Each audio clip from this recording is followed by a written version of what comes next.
she intentionally spilled the coffee straight down his uniform.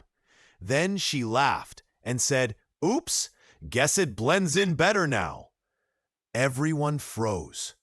The black man she was mocking, off-duty cop. The white officer standing next to her, her boyfriend, and he laughed too. But what they didn't know, someone was filming the whole thing.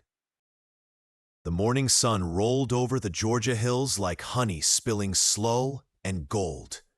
Terrence Brooks drove through it with one hand resting on the steering wheel, his gray jacket folded neat across his shoulders, jeans pressed, collar sharp.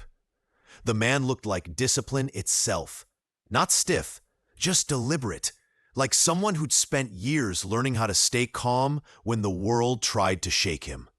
He wasn't in any rush. He'd finished his night shift and was heading to his mother's place, same as every Sunday morning since she'd moved back down to Savannah. The two-lane road cut through sleepy farmland, the kind of town where church bells still meant something, and folks waved just to show they noticed you. The radio hummed soft blues. Terrence's mind wandered. His mom's laugh, the smell of her sweet tea, the way she always said, "You've been working too hard, baby. Sit down and let the Lord do something for once." He smiled at that, just a faint curve of his lips, the kind that comes from knowing peace is still possible somewhere. Half a mile out from Main Street, he spotted the diner, Maggie's Place, old red brick building with a hand-painted sign that had seen better decades. The white letters peeled at the edges, the smell of bacon grease drifted all the way to the highway, and the neon open sign flickered like it couldn't quite decide if it meant it. Terrence slowed, signal flashing. He wasn't hungry, just needed caffeine to keep his eyes from sinking before he reached his mama's porch. Inside, the diner looked like a postcard from the past. Checkered floor, chrome stools, old jukebox leaning in the corner. A bell above the door gave a tired little ding as he stepped in. Conversation dipped for half a second. Eyes turned, curious first, then cautious. It was a quiet reaction. Nothing said, nothing overt. But he felt it in the air. That subtle shift when a black man steps into a space that wasn't built with him in mind. The sound came back. The chatter picked up again. Forks clinked on plates. Yet the air stayed tight. Terrence nodded to nobody in particular. Just polite, the way his mama had taught him. Respect first, she'd always said, even when you don't get it back. He picked a stool near the counter, not too close to anyone, not trying to be noticed, but not hiding either. The seat's vinyl stuck a little against his jacket as he sat. The smell of coffee hit him, strong, bitter, perfect. For a second, the world settled. Behind the counter, the waitress glanced his way. Mid-30s, blonde hair twisted up, name tag that read Becky. Her smile was there, but it never reached her eyes. "Be right with ya," she said, voice bright and tight, like she was forcing it through a clenched jaw. "Take your time." Terrence answered easily. He leaned back, scanning the old photos along the wall. Little League teams, fishing trips, parade floats with "Home of the Braves" painted across the sides. All white faces, decades of them. Frozen smiles that never had to share space. The doorbell jingled again. A group of regulars walked in. 3 older white men in baseball caps. 1 younger guy with an oil-stained hoodie. They took a booth across the room, nodding at Becky like family. One of them glanced at Terrence, eyebrow lifting, mouth twitching into something halfway between curiosity and discomfort. "Coffee, black," Terrence said when Becky finally drifted his way. She scribbled, voice still stretched too thin. "All right." She turned before he could thank her, heading straight to the next table. Her tone softened instantly. "Morning, y'all. Same as usual?"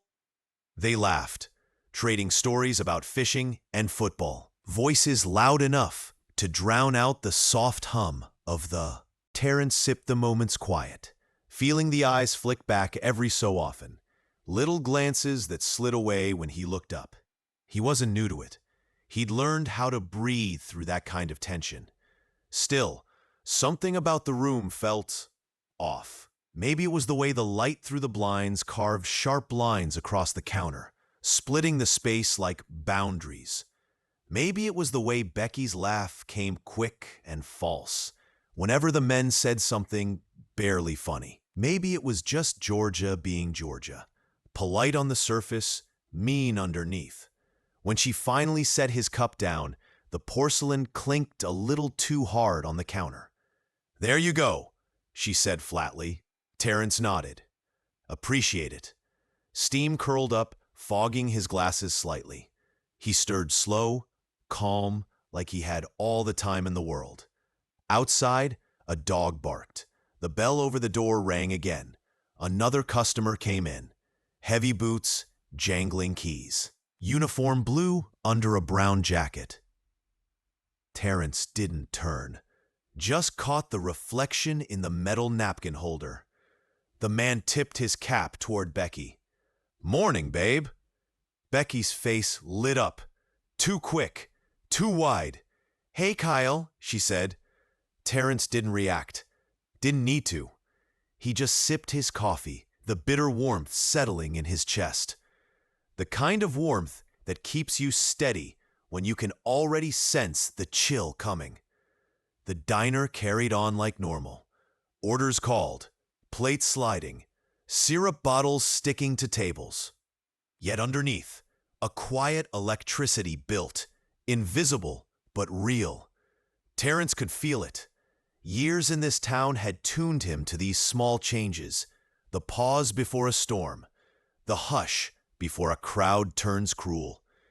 He took another sip, calm as ever. Outside, a siren wailed somewhere in the distance, faint, fading. Inside, the jukebox changed songs, an old Otis Redding track, sweet and sad, filling the room with something almost too human.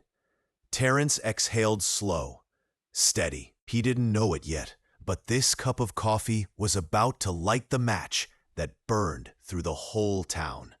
The spoon clinked gently against the cup as Terrence stirred, the sound almost swallowed by the low murmur of conversation. The diner was alive with easy chatter and the hiss of the grill. But for him, the world had gone small. Just the scent of burnt toast, the bitter edge of coffee, and the quiet he carried like armor. Becky moved behind the counter with the forced energy of someone pretending to enjoy her job.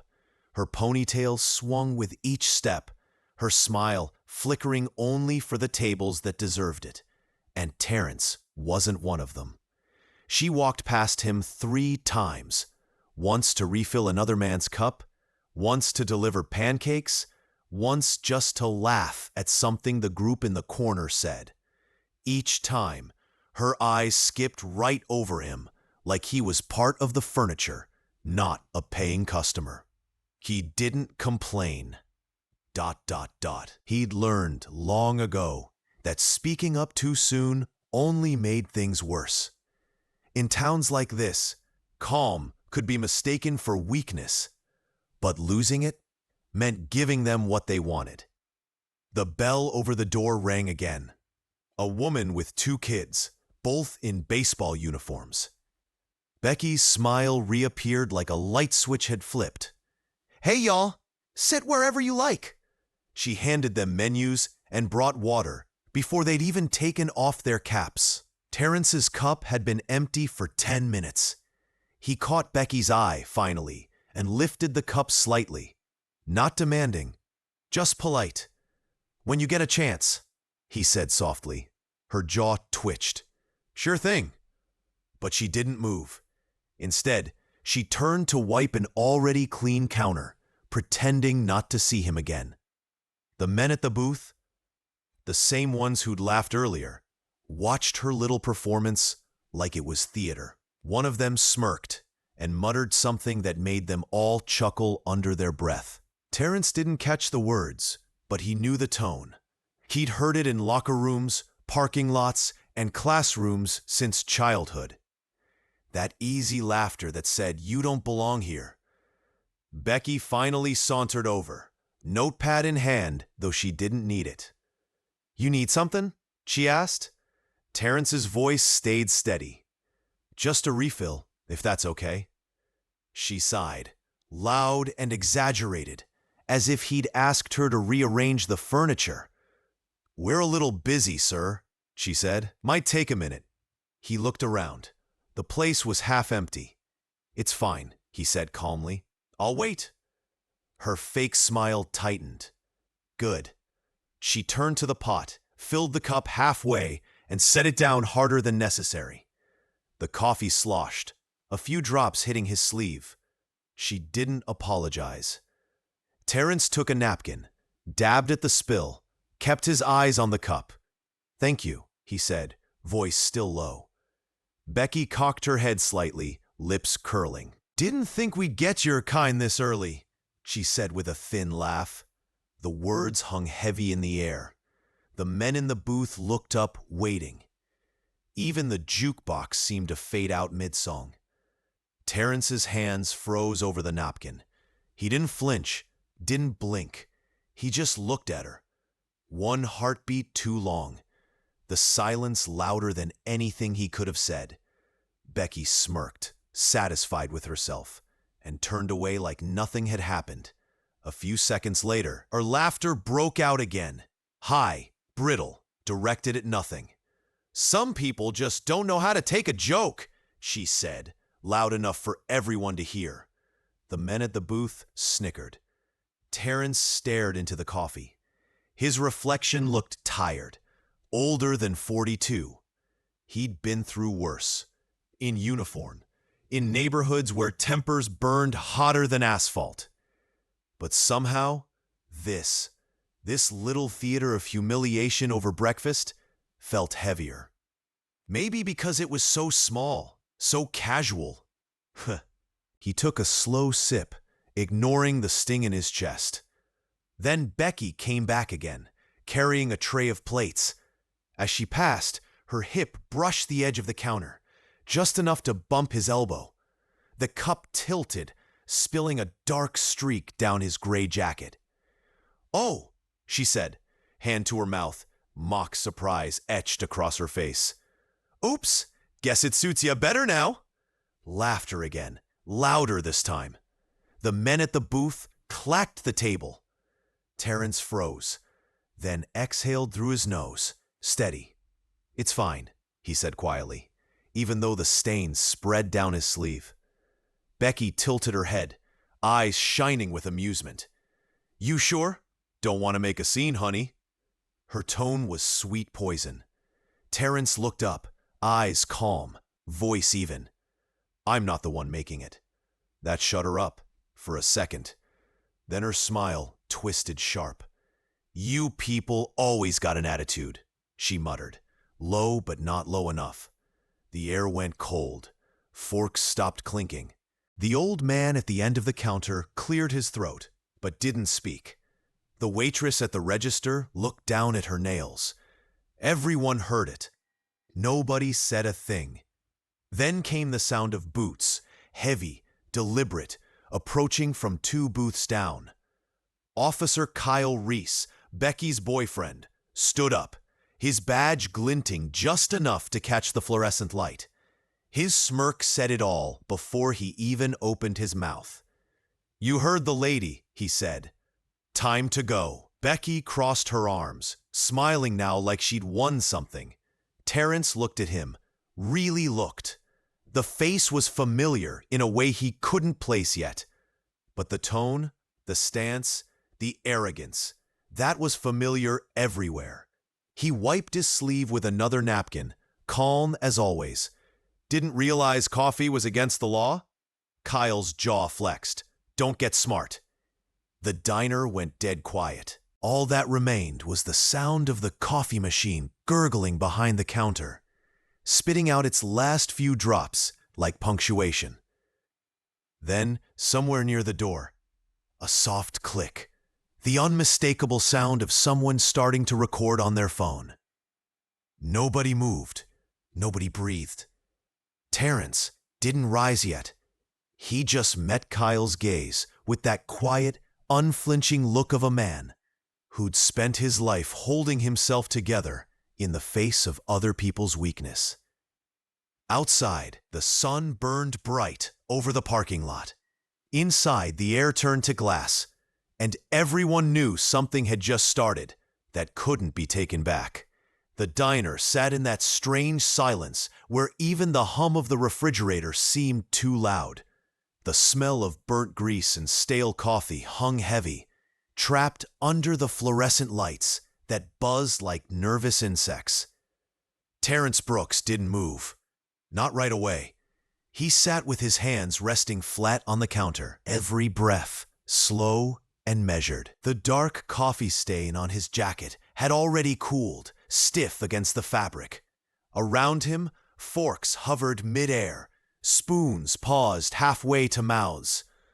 Nobody wanted to be part of this, but nobody wanted to stop it either. Becky leaned her hip against the counter, arms folded, trying to look casual. "You heard him," she said, the sugar-sweet tone gone now. "You're making people uncomfortable." Terrence's gaze lifted, calm but steady. "People," he repeated quietly. "Or you?" Her lips twitched, a smile that wasn't one. "You people always twist everything, don't ya?" That phrase, "you people," hung like smoke over the room. Kyle Reese stepped closer. The metal of his badge flashed against the neon sign outside, the faint reflection catching in the window. "You're done," he said flatly. "Get up and leave." Terrence turned in his seat just enough to face him. He didn't raise his voice, didn't blink. "I paid for my coffee." Kyle's smirk deepened, ugly now. "And you got your entertainment's worth, too." A soft gasp came from somewhere near the back, one of the younger servers, barely 20, eyes wide. She looked between the two men like she wanted to say something, but Becky's glare shut her down. Terrence stood slowly, movements deliberate, controlled.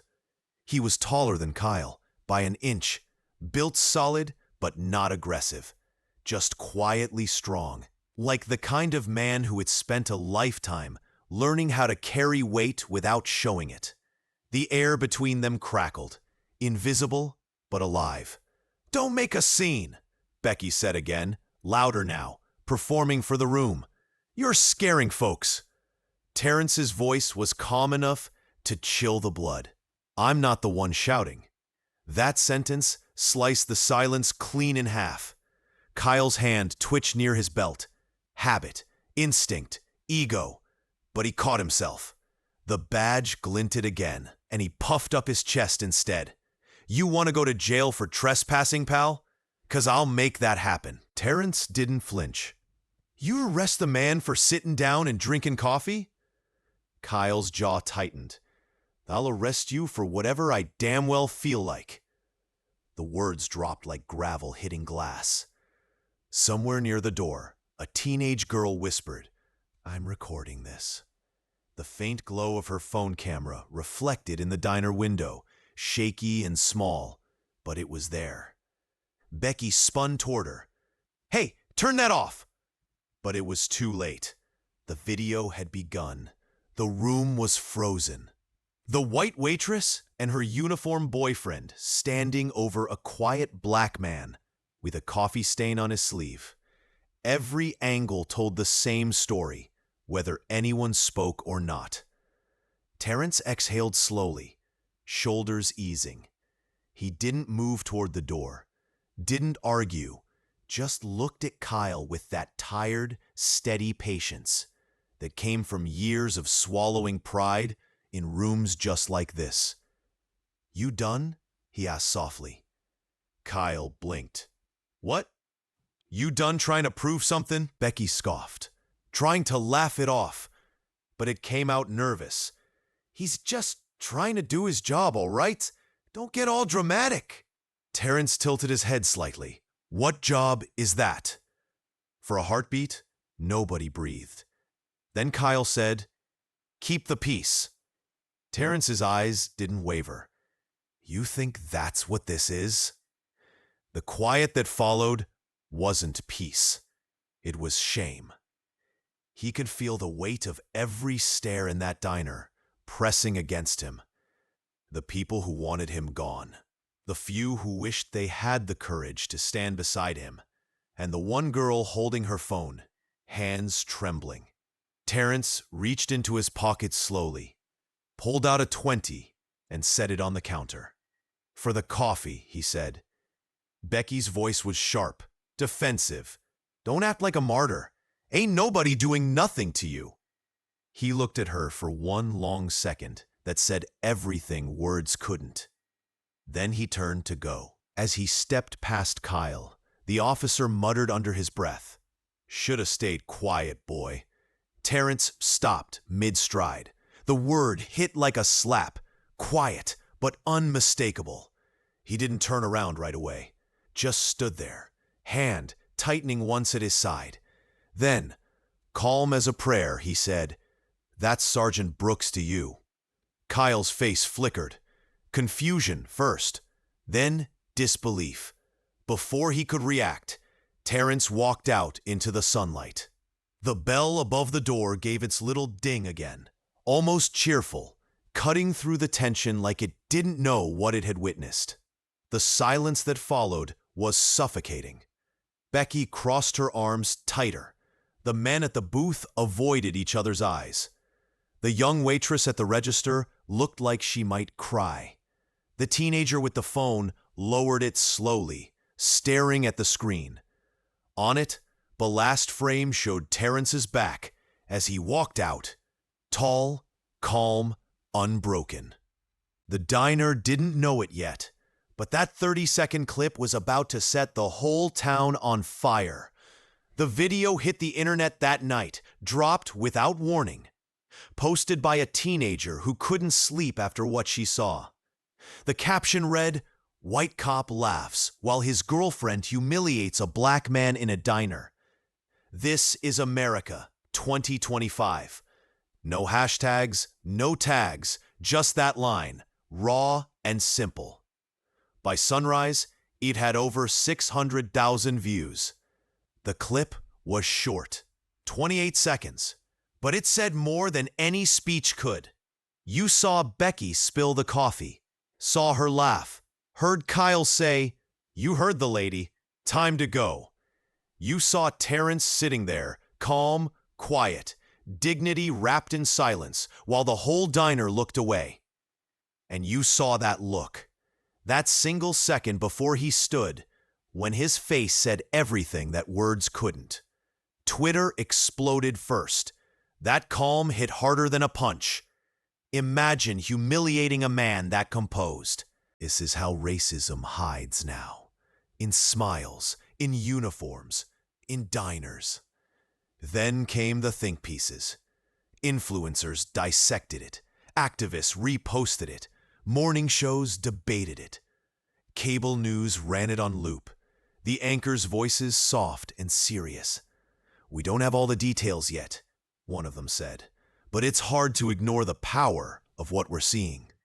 The department's badge in the frame didn't go unnoticed. People zoomed in, enhanced, identified the name tag, Reese. Within hours, hashtags bloomed like wildfire. Hashtag coffee and color. Hashtag diner racism. Hashtag he stayed calm. The diner's Yelp page went from 5 stars to 1 overnight.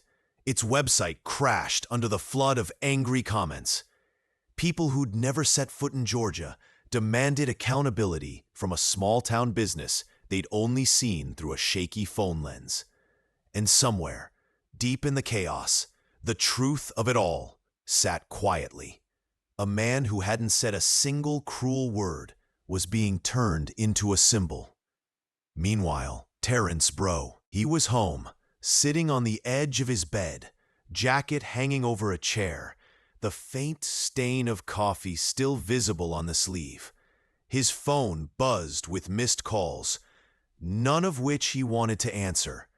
He'd seen this kind of thing before, not personally, but in the world he lived in. The cycle always went the same way. Outrage, hashtags, investigations, and then silence. He didn't want to be another headline.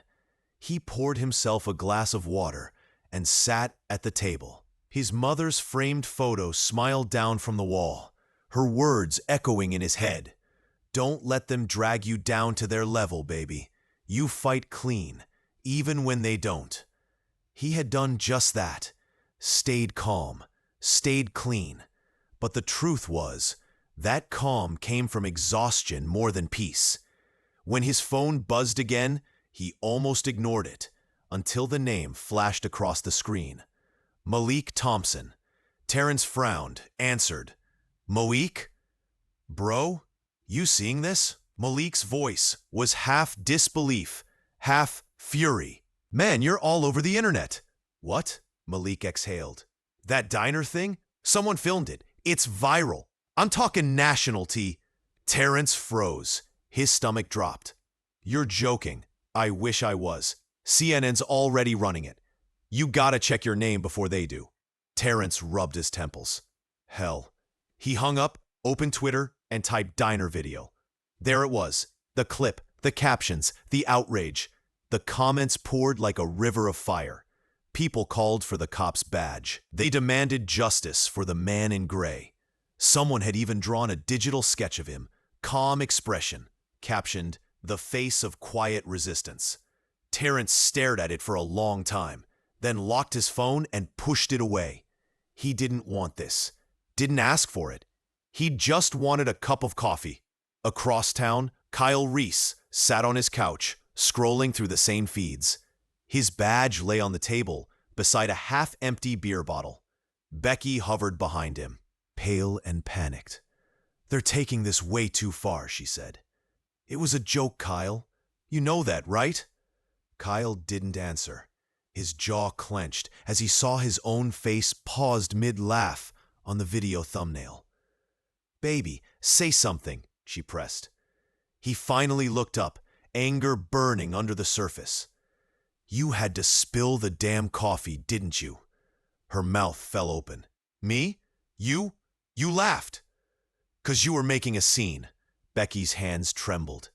"They're calling me racist, Kyle. They're threatening my job." "Yeah?" he snapped. "Try being a cop right now." His phone buzzed.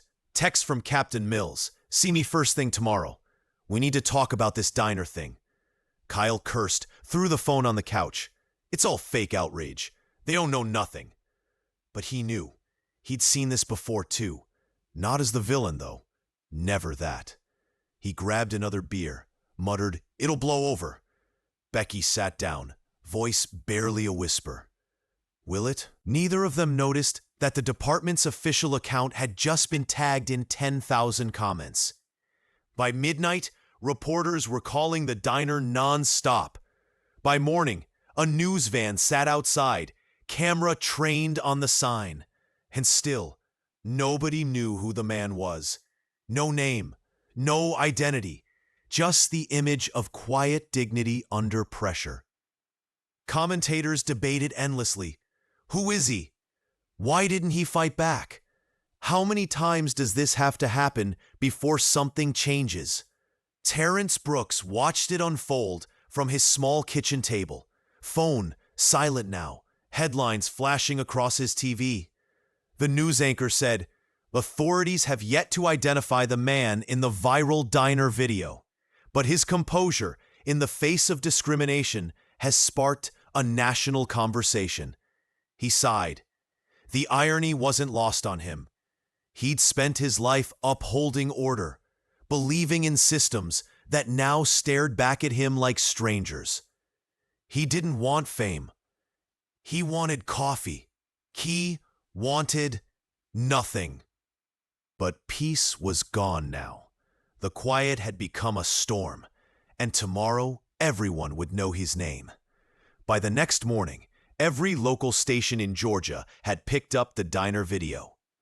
The anchor on Channel 6 spoke in that careful, professional tone people use when the story feels heavier than their words.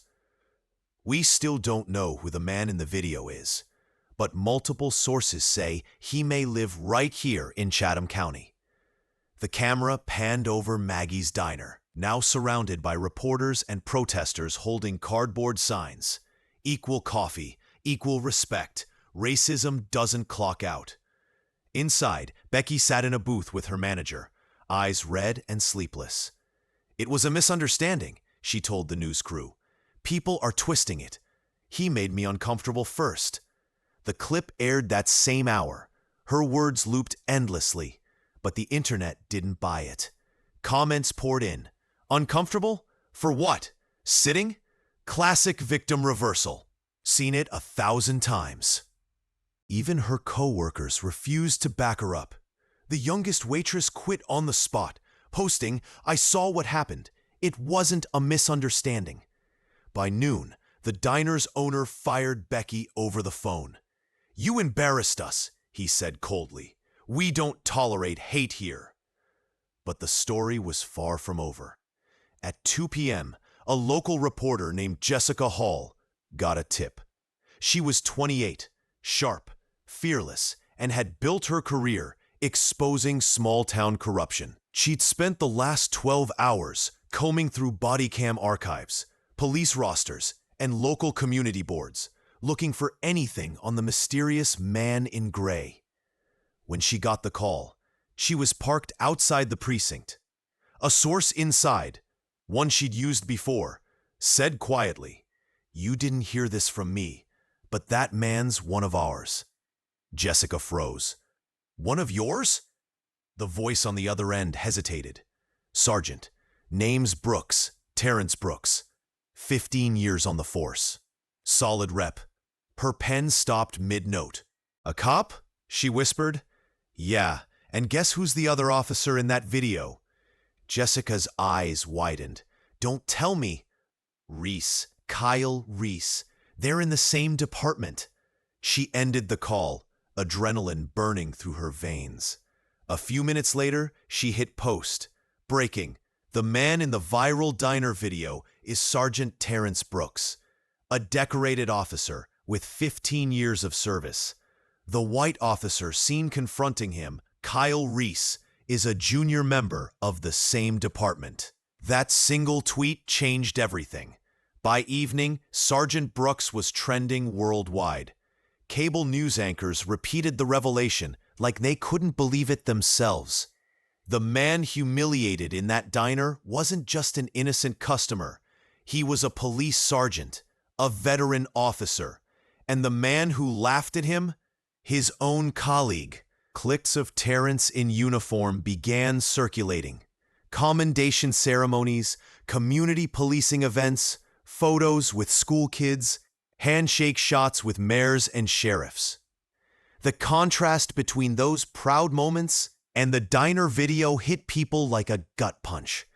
Comment sections flooded with outrage. He served the same badge that mocked him.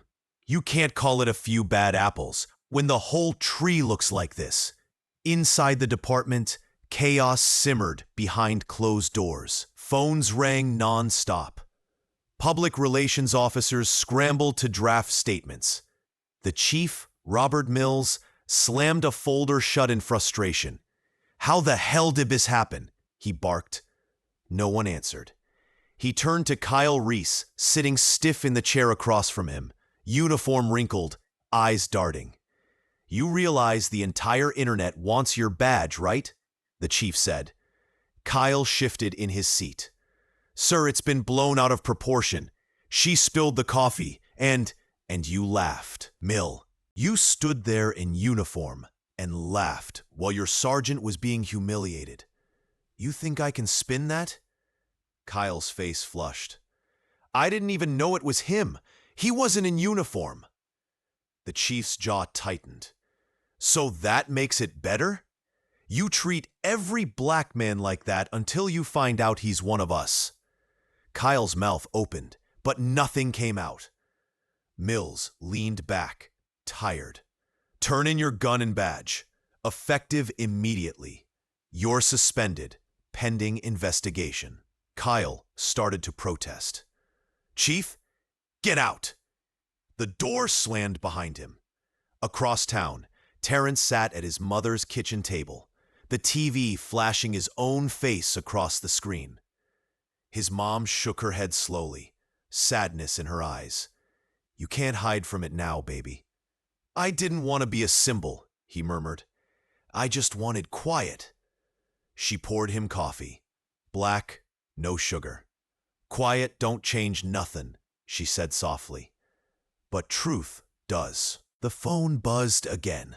Calls from reporters, civil rights groups, old colleagues. He ignored them all. Then one message came through that made him pause. Chief wants to see you. ASAP. When he walked into the precinct later that night, heads turned. Conversations died mid-sentence. Some nodded in quiet respect. Others looked away. He'd seen that look before. The one that mixed guilt, discomfort, and resentment into something poisonous. Chief Mills met him in his office, hands clasped on the desk. Sergeant Brooks, I know you didn't want this. I didn't, Terrence said, but you know we can't ignore it now. Terrence nodded once. Then don't. The chief sighed. You know how this goes. The department's gonna release a statement. We're investigating Reese and his girlfriend, but the public, they're already calling this a racial scandal inside our own ranks. Terrence stayed quiet. Mills looked at him. You want to say something? He met the man's eyes. I just want truth on record. That's all. That night, every major outlet ran the headline. Racist coffee spill exposes division within police department. Photos of Terrence in uniform flooded the internet. One shot, him shaking hands with school kids, smiling, became the defining image of the story. Talk shows invited guests to analyze his restraint. Civil rights leaders called him the face of professionalism under fire. Meanwhile, Kyle Reese was bombarded online with death threats and memes labeling him the coffee cop. Becky's interview aired again. But this time, this wasn't about a scandal. It was about a man's quiet dignity, forcing a whole country to look at itself. Her editor texted, You did good, but it's about to get ugly. She typed back, It already is. By midnight, protesters stood outside the department, candles flickering under hand-painted signs. Justice for Brooks. Dignity isn't a crime. The irony was sharp. A black sergeant had become the latest face of police racism, and he hadn't even raised his voice. Inside his quiet home, Terrence turned off the TV. The room dimmed, leaving only the sound of rain tapping the window.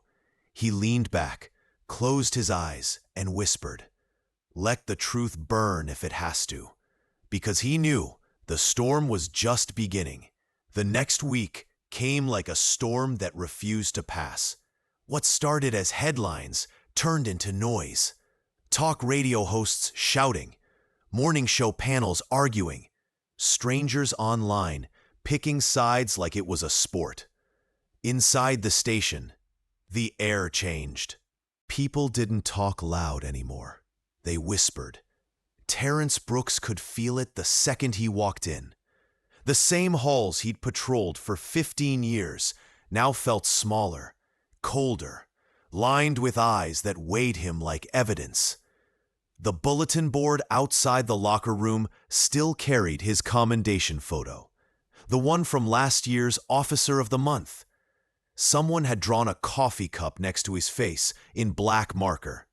Under it, scrawled words, Stay quiet next time. He stared at it for a long moment, then peeled the paper down and dropped it in the trash. Inside the locker room, conversation stopped when he entered. He opened his locker anyway. Calm, methodical, the way he'd done for years. From behind him, a voice muttered, Shoulda kept it in house, Sarge. Another answered, lower. Yeah, media loves it when one of ours turns on the team. Terrence shut the locker, faced them slowly. I didn't turn on anybody, he said. Truth did. Nobody replied. One man, Olson, young, cocky, smirked. Truth? Come on, Brooks. You know how it goes. Public don't care what really happened. Terrence's tone stayed level. Then maybe we should give him a reason to. Olson looked away first, but the damage was done. Lines had been drawn. At the chief's office, Chief Mills looked more exhausted than angry. Brooks, he said, rubbing his temples, we're drowning. The mayor's breathing down my neck. Unions are pissed, and every news van in Georgia's parked out front. Terrence stood tall. What do you need me to do? Keep your head down. No interviews, no statements. Internal Affairs will handle Reese. Terrence frowned. So we bury it? Not bury. Contain. He stared at the chief. Contain what? Racism? Mills met his gaze. I'm telling you how the game's played. Terrence's jaw tightened. That's the problem. It's always a game until somebody bleeds. For a second, the older man looked ashamed. You think I don't know that? I think you stopped trying to change it, Terrence said quietly. Then he turned and walked out. Outside pressure. By midweek, protesters circled the station steps every afternoon. Veterans showed up in uniform to support him. Church groups marched with candles. But inside, that support didn't reach the walls. Anonymous messages filled his inbox. Some supportive. Proud of you, Sarge. Others, venomous. Rat, you made us look weak. The department's private chat threads leaked. Screenshots showed officers mocking him with memes. A spilled coffee emoji next to his name. He scrolled through them in silence, then deleted the thread. He'd seen hatred before, but seeing it wear a badge still stung. The meeting. The union called an emergency gathering. Terrence attended, even though he knew how it would go. The hall buzzed with tension. When the floor opened for comments, the first hand up was a veteran sergeant named Doyle. White, gray-haired, once Terrence's mentor. Look, Doyle began, nobody's saying what happened was right, but we handle things internally. That video went public, and now everybody thinks we're racist. A murmur of agreement rippled. Terrence spoke calmly. If people think we're racist, maybe we should ask why. Doyle's eyes hardened. Don't lecture me, son. You think one video defines us? You embarrass this department. Terrence took a breath. No, Doyle. That diner did. The room went quiet again. No one clapped, but nobody argued either. Reese's downfall. Meanwhile, Kyle Reese sat at home on unpaid suspension, drowning in beer and bitterness. He'd lost 20 pounds in 10 days. Calls from reporters went unanswered. He watched Terrence's face on TV and muttered to the screen, "You think you're better than me?" Reese's downfall. Meanwhile, Kyle Reese sat at home on unpaid suspension, drowning in beer and bitterness. He'd lost 20 pounds in 10 days. Calls from reporters went unanswered. He watched Terrence's face on TV and muttered to the screen, "You think you're better than me?" Online, his old disciplinary reports surfaced. Traffic stop complaints, ignored bias warnings. One headline read, "Officer in viral video had history of racial misconduct." The department couldn't hide it anymore, and every revelation dragged Terrence back into the spotlight he never wanted.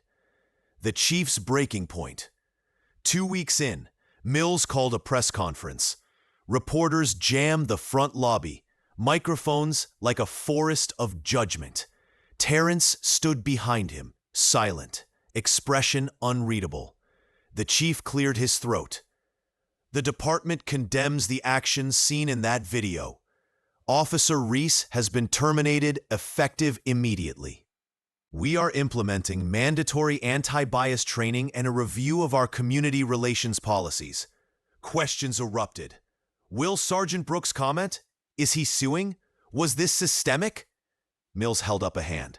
Sergeant Brooks isn't here to speak for the department. He's here to speak for himself. Terrence stepped forward.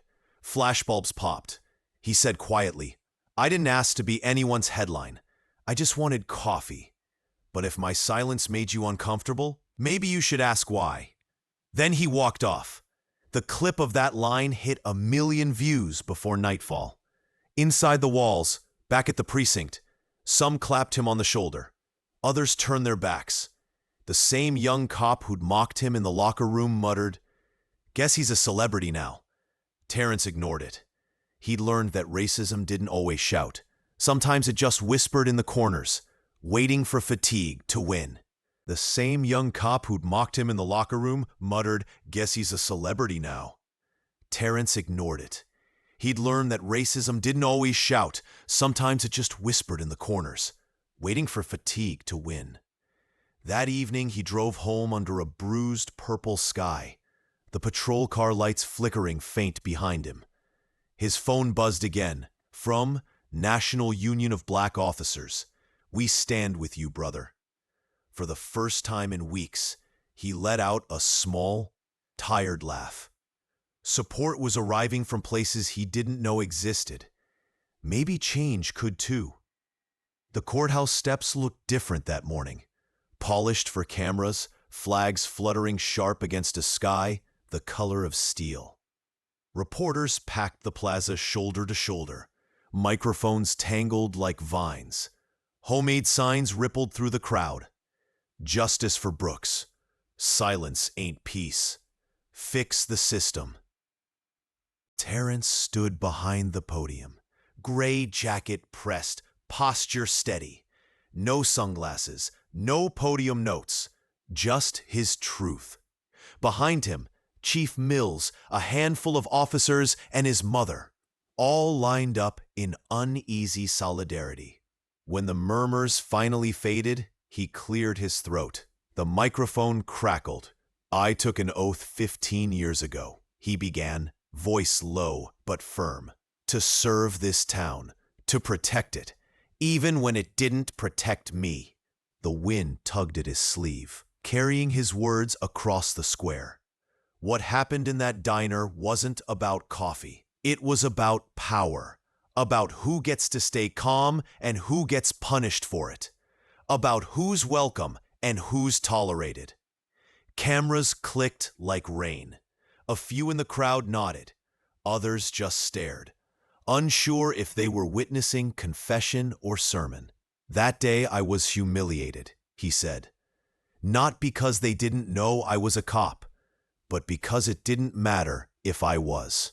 The badge don't shield you from what's built into people's heart. He paused, scanning the faces before him. I didn't raise my voice. I didn't fight back.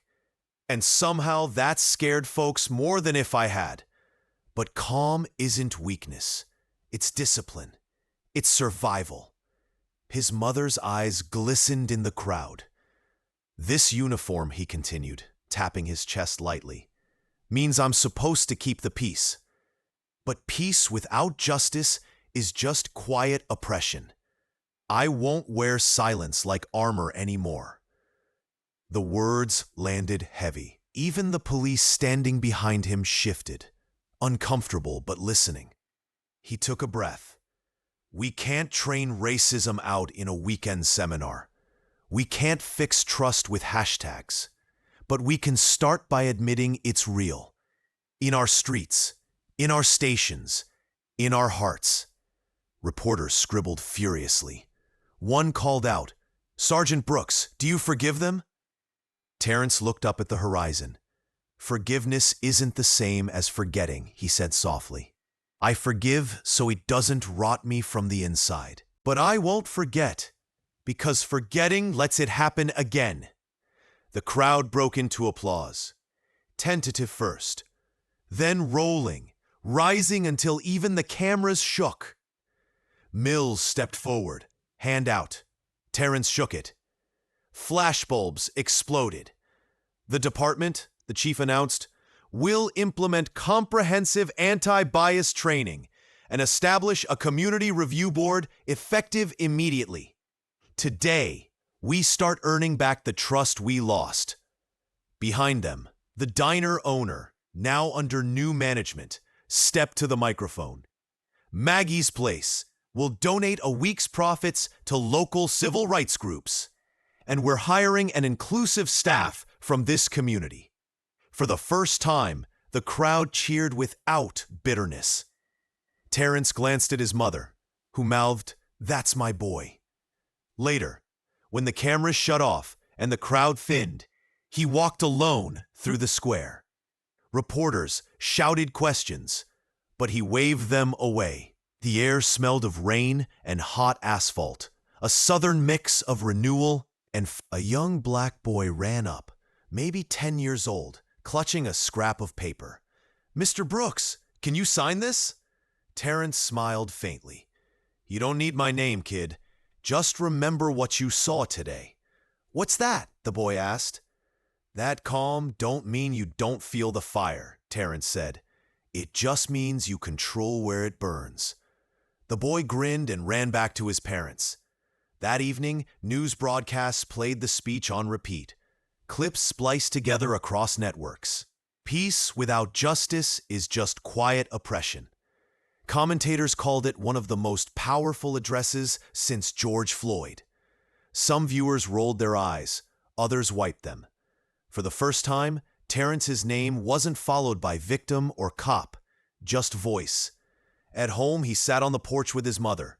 The sky bled orange into purple. She handed him coffee, black, no sugar. "You sure you ready for what comes next?" she asked. He nodded. "I've been ready. Took me 42 years. Not losing it now," she smiled, tired but proud. "Then make it count." The world outside would keep spinning, some people angry, some inspired, some unchanged. But something had shifted. A line had been drawn between silence and complicity, and Terrence Brooks had drawn it himself. The reckoning wasn't the end. It was the start of an answer America still didn't know how to give. The Georgia sun rose soft that morning, golden and forgiving. Terrence Brooks drove down the same two-lane road where everything had begun weeks ago. His jacket hung on the passenger seat beside him. Same gray one, freshly pressed, the old coffee stain long gone. The radio murmured low gospel through static. Fields blurred by, the air thick with summer and peace. He hadn't planned on coming back. Not here, not to Maggie's diner. But something in him needed to see it one more time. Not as a victim, not as a cop, but as a man who had carried the storm and walked out of it still whole. The diner sat under the same flickering neon sign, only now it gleamed brighter. Fresh paint, new windows, a banner stretched across the front. Under new management, everyone welcome. He parked, stepped out, and breathed in that familiar smell. Coffee, bacon grease, old wood. It didn't sting this time. It just existed. Inside, a young waitress looked up from the counter. "Mornin', sir. Sit wherever you like." No hesitation, no pause, just human decency, as easy as breathing. He smiled and took a seat at the same stool he'd used before. The leather squeaked the same way. Through the big window, sunlight fell exactly where it had that day, a golden beam right across the counter. The waitress came over, pad in hand. "What'll it be?" He looked at the menu for a second, though he already knew. "Coffee," he said. "Black, no sugar." She smiled. "Coming right up." Her tone was warm, effortless. She didn't know who he was, or maybe she did, and it didn't matter. And that was exactly the point. The cup arrived hot and full. Steam curled upward, carrying the scent of calm mornings and second chances. He wrapped his hands around it, the heat sinking into his palms. Outside, cars passed slow. A church bell rang somewhere down the block. Everything looked the same, but the silence wasn't heavy anymore. It was healing. He took a sip. The bitterness tasted different this time, not of humiliation, but of history. Swallowed, digested, overcome. From the far booth, an older white man nodded at him. "Good speech last week," he said quietly. "Heard it on the radio." Terrence gave a polite nod back. "Appreciate it." The man hesitated. Wasn't proud of how folks acted that day. "Place feels different now. Guess we all do." Terrence smiled faintly. "That's the idea." The man nodded again, went back to his pancakes. Small words, but heavy with meaning. Not apology, not guilt, just understanding. That was progress enough. He finished his coffee and stood, leaving a tip under the cup. As he turned to go, the waitress called out, "Thanks for stopping by, sir. Hope to see you again." He paused by the door, hand on the frame, sunlight spilling across his face. For a second, he saw the ghost of that day, Becky's glare, Kyle's smirk, the quiet humiliation, all fading in the mirror behind the counter. He exhaled slowly, letting it go. Outside, the heat was rising, the day stretching wide and bright. He looked at the sign one more time. The new owner had added a small plaque by the entrance, dedicated to every person who ever sat down, stayed calm, and refused to be moved. He ran a thumb across the metal, the engraved words warm under the sun. A soft breeze carried the scent of coffee and asphalt. He smiled, small, real, content. Then he walked to his car, the gravel crunching under his boots.